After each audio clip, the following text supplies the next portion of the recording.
ഈ തബല എന്ന് പറയുന്ന നമ്മുടെ താളവാദ്യത്തിന് ലോകത്തെ അത്ഭുതപ്പെടുത്തുന്ന ഒരു ഉപകരണമാക്കി മാറ്റിയതിൽ ഉസ്താദ് സാക്കിർ ഹുസൈന് വലിയ പങ്കുണ്ട്.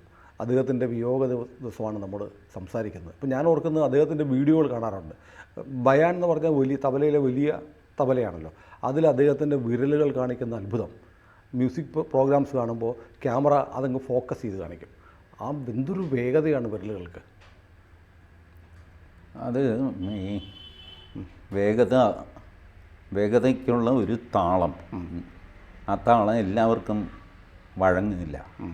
ഈ നമ്മുടെ ബേസിക് താളം ഉണ്ടല്ലോ, 1 2 3 4, അതൊരു താളം.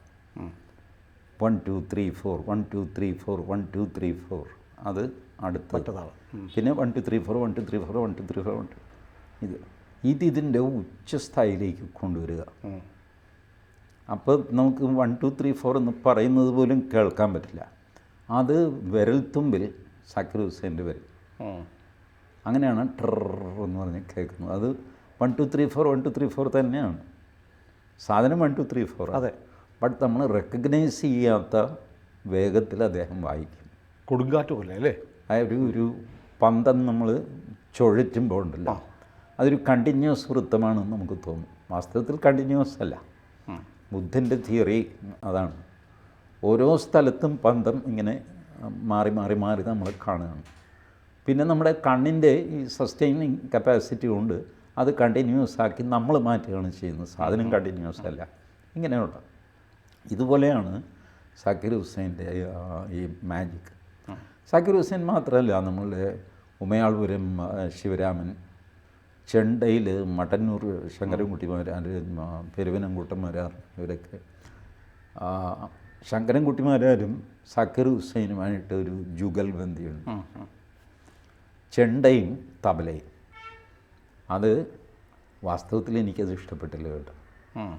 കാരണം ചെണ്ട വേറൊരു തലത്തിലുള്ള വാദ്യമാണ്. തബലയുമായിട്ട് ഒരിക്കലും എത്ര സാക്കിർ ഹുസൈനാണ് മട്ടന്നൂരാണ് എന്ന് പറഞ്ഞു കഴിഞ്ഞാലും ഇത് രണ്ട് റേഞ്ചിലുള്ള വാദ്യങ്ങളാണ്.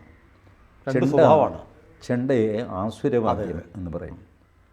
ആസുരവാദ്യം എന്ന് വെച്ചാൽ ഒരു ചീത്തവാദ്യം എന്നുള്ള അർത്ഥത്തിലല്ല. സുനിൽ നോക്കൂ, ഏതെങ്കിലും ഒരു വാദ്യത്തിൻ്റെ കൂടെ ആളുകൾ തുള്ളുന്നുണ്ടെങ്കിൽ അത് ചെണ്ടയാണ്.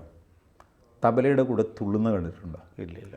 തബല കേട്ട് നമ്മളിങ്ങനെ അന്തം വിട്ടിരിക്കുകയും തീർന്നു കഴിയുമ്പോൾ കൈയടിക്കുകയും ചെയ്യും. മൃദംഗം അസാമാന്യമായിട്ട് നമ്മൾ ആസ്വദിക്കും, അത് കഴിയുമ്പോൾ കൈയടിക്കും. ചെണ്ട അങ്ങനെയല്ല, ഒരു തോർത്തും വീശി നമ്മൾ തുള്ളിച്ചാടും. അതെ, അതാണ് ചെണ്ട, അതാണ് ആസുരവാദ്യം. അതുകൊണ്ട് ചെണ്ടയെ അമ്പലത്തിനുള്ളിൽ ശ്രീകോവിലിന് മുമ്പിൽ കൊണ്ടുപോകില്ല. ചെണ്ടയെ അവിടെ ഇടയ്ക്കയാണ്, ദേവവാദ്യമാണ് ഇടയ്ക്ക, ആസുരവാദ്യമാണ് ചെണ്ട. ചെണ്ട അമ്പലത്തിന് പുറത്താണ്, കുറഞ്ഞ പക്ഷം നമസ്കാര മണ്ഡപത്തിന് പുറത്തെങ്കിലുമാണ്. അവിടെ ചെണ്ട കൊട്ടുള്ളൂ. പക്ഷെ മറ്റേ വീക്കൻ ചെണ്ടയൊക്കെ അടിക്കും. ഇതെല്ലാം പുറത്ത്. ഇവിടെ ഈ ശ്രീകോവിലിന് മുമ്പിൽ ഇടയ്ക്കയാണ്. അങ്ങനെയാണോ? വീക്ക് ചെണ്ടയൊന്നും പെർമിറ്റഡ് അല്ല അവിടെ. അല്ല. അത് ഇതിന് കുഴപ്പമുണ്ടായിട്ടല്ല. അതൊരു ഇപ്പോൾ തകില് ചെണ്ടയെപ്പോലെയോ അതിനേക്കാളും വലിയ ശബ്ദം പുറപ്പെടുവിക്കുന്ന സാധനമാണ് തകില്. പക്ഷെ അതിനെ ദേവവാദ്യമായിട്ടാണ് കൂട്ടിയിരിക്കുന്നത്. ഒരു മൃദു ശബ്ദമാണ്. മൃദുവൊന്നുമല്ല, തകില് ആഞ്ഞടിച്ചു കഴിഞ്ഞാൽ എൻ്റെ ദൈവം, ഒരു വളയാപ്പട്ടി സുബ്രഹ്മണ്യമൊക്കെ നിന്ന് തകില് വായിച്ചു കഴിഞ്ഞാൽ ആ പ്രദേശം മുഴുവൻ കിടങ്ങിപ്പോകും. പക്ഷെ ഒരു കാര്യമുണ്ട്, തകിലിൻ്റെ കൂടെ ആൾക്കാർ തുള്ളില്ല. അതെ, ആളുകൾ തുള്ളണമെങ്കിൽ ചെണ്ട അടിച്ചാൽ തുള്ളിയിരിക്കും. അതാണ് ചെണ്ടയും. ഈ ചെണ്ടയും തബലയും രണ്ടുപേരും എക്സ്പെർട്ടാണ്. മട്ടന്നൂർ അസാമാന്യ എക്സ്പെർട്ടാണ്, സാക്കിർ ഹുസൈൻ എക്സ്പെർട്ടാണ്. ചില താളങ്ങൾ ചെണ്ടയിലും തബലയിലും ഒരേപോലെ വായിക്കാൻ പറ്റും. അത് കേൾക്കാൻ നമുക്കൊരു മത്സരം പോലെ തോന്നും. ബട്ട് ബേസിക്കലി ഇത് രണ്ടും രണ്ട് ടോണാണ്, രണ്ട് സ്വഭാവമാണ്. തബലയുടെ ആ ഒരു മുഴക്കം ഇത് ചെണ്ടയിൽ നിന്ന് കിട്ടില്ല. തബലയിൽ ഈ കൈ വെച്ചിട്ട് ഈ ശബ്ദം ചെണ്ടയിൽ നിന്ന് വരില്ല. മട്ടന്നൂരോ ആര് വിചാരിച്ചാലും അന്ന് ശബ്ദം വരില്ല. പക്ഷേ തബലയിൽ ഈസി ആയിട്ട് വരും. എന്ത് ചെയ്യും? സാക്കിർ ഹുസൈൻ ഇങ്ങനെ ഈ ശബ്ദം കേൾപ്പിച്ചാൽ മട്ടന്നൂരിനൊന്നും ചെയ്യാൻ പറ്റില്ല. പുള്ളിക്ക് ടാങ് എന്ന് പറഞ്ഞ് നാടിക്കാൻ വേണമെങ്കിൽ ഇതേ പറ്റും. ഇത് അതുകൊണ്ട് ബേസിക്കലി എനിക്ക് പേഴ്സണലി ഞാനിപ്പോൾ ആദ്യ കലയിൽ ചുക്കൂല, വെറുതെ പൊട്ടനെ പോലെ നോക്കി നിൽക്കുന്നവനാണ്. ബട്ട് ഈ വ്യത്യാസം എനിക്ക് ഒരു കൾച്ചറൽ വ്യത്യാസമുണ്ട് രണ്ട് വാദ്യവും തമ്മിൽ.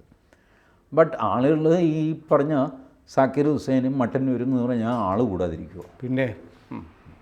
പിന്നെ ഇതിൻ്റെ ഇരിപ്പിനും ഒരു വ്യത്യാസമുണ്ട്. മട്ടന്നൂർ കസേരയിലിരിക്കുന്നു, ചെണ്ട ഇങ്ങനെ ഒരു സ്റ്റാൻഡിൽ വെച്ചിട്ട് അങ്ങനെയല്ലേ ഇരിക്കാൻ പറ്റുള്ളൂ. നിലത്തിരുന്ന് ചെണ്ട വായിക്കാൻ പറ്റുമോ? പറ്റില്ല. തബല വേണമെങ്കിൽ നിന്ന് വായിക്കാം, ഇരുന്നും വായിക്കാം. പക്ഷേ ഇരുന്നാണ് അതിൻ്റെ ശരിക്ക് സാക്കിർ ഹുസൈൻ ആ വായന വരണമെങ്കിൽ ഇരിക്കണം. 2 മുടി ചെയ്യാൻ പാടില്ല. ഞാൻ സാക്കിർ ഹുസൈൻ്റെ റൂളാണ്. ഞാൻ കണ്ട വാദ്യകലാകാരന്മാർ എനിക്ക് തോന്നുന്നു ഒരുപക്ഷെ ഭാരതത്തിലൊട്ടാകെ നോക്കിക്കഴിഞ്ഞാൽ മുടി അത് ചെയ്യാനുള്ളതല്ല എന്ന് ഉറക്കെ പ്രഖ്യാപിച്ച സാക്കിർ ഹുസൈനാണ്. ആ മുടി ഇങ്ങനെ പറക്കുന്നു, അത് തന്നെ അതൊരു സ്റ്റൈൽ. തബലയേക്കാൾ കൂടുതൽ നമ്മൾ ആ തലയാട്ടിൽ മുടിയുടെ ചലനങ്ങൾ നമ്മൾ നോക്കിയിരിക്കും. അതുകൂടാതെ പുള്ളിയുടെ ചില ഭാവങ്ങൾ, ചിലപ്പോൾ വാ പൊളിക്കുക, ചിലപ്പോൾ അടയ്ക്കുക, ചിലപ്പോൾ തിരിക്കുക, ഇങ്ങനെയൊക്കെയുള്ള ഇതെല്ലാം ചേർന്ന ഒരു സംഗതിയാണ് തബല എന്നപ്പോൾ. ചേട്ടൻ നേരിട്ട് കണ്ടിട്ടുണ്ടോ?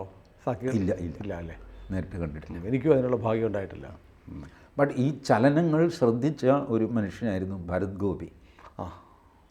യവനികയിലെ അയ്യപ്പൻ. അതിൽ മുടി പറക്കുന്നില്ലെന്നേ ഉള്ളൂ, പക്ഷെ മുടി വളർത്തിയിട്ടിട്ടുണ്ട്. ബട്ട് ആ ഭാവങ്ങൾ ശരിക്ക് ഭരത് ഗോപി ഒപ്പിയെടുത്തിട്ടുണ്ട്. സാക്കിർ ഹുസൈൻ്റെ അത്രയും വരുന്നില്ല, കാരണം അങ്ങനെ ചെയ്തു കഴിഞ്ഞാൽ അത് മിമിക്രി ആയി പോകും. അത് ഗോപിക്കും അറിയാം. അതുകൊണ്ടാണ് ഗോപി ഫുൾ ഇങ്ങോട്ട് എടുക്കാഞ്ഞത്. ബട്ട് ചെറിയ ചില ഫ്ലാഷ് നമുക്ക് കാണാം സാക്കിർ ഹുസൈൻ. എന്തായിരുന്നു അതല്ലേ അസാമാന്യം. സാക്കിർ ഹുസൈൻ ഒരു അടിമുടി ഭാരതീയനായിരുന്നു കേട്ടോ. ഞാൻ അദ്ദേഹത്തിൻ്റെ ഒരു ഇൻ്റർവ്യൂ കണ്ടു, വളരെ വർഷങ്ങൾക്ക് മുമ്പാണ്. ഫോറിൻ ടൂർ കഴിഞ്ഞിട്ട് അദ്ദേഹം തിരിച്ചു വന്നു. അപ്പോൾ അദ്ദേഹത്തോട് ചോദിച്ചു ഇങ്ങനെ. പുള്ളി പറഞ്ഞു, വളരെ ഗംഭീരമൊക്കെയാണ്, പക്ഷേ എനിക്ക് അവരുടെ സ്വഭാവം എനിക്ക് ഒട്ടും പിടിച്ചില്ല. അയ്യോ അതെന്താ?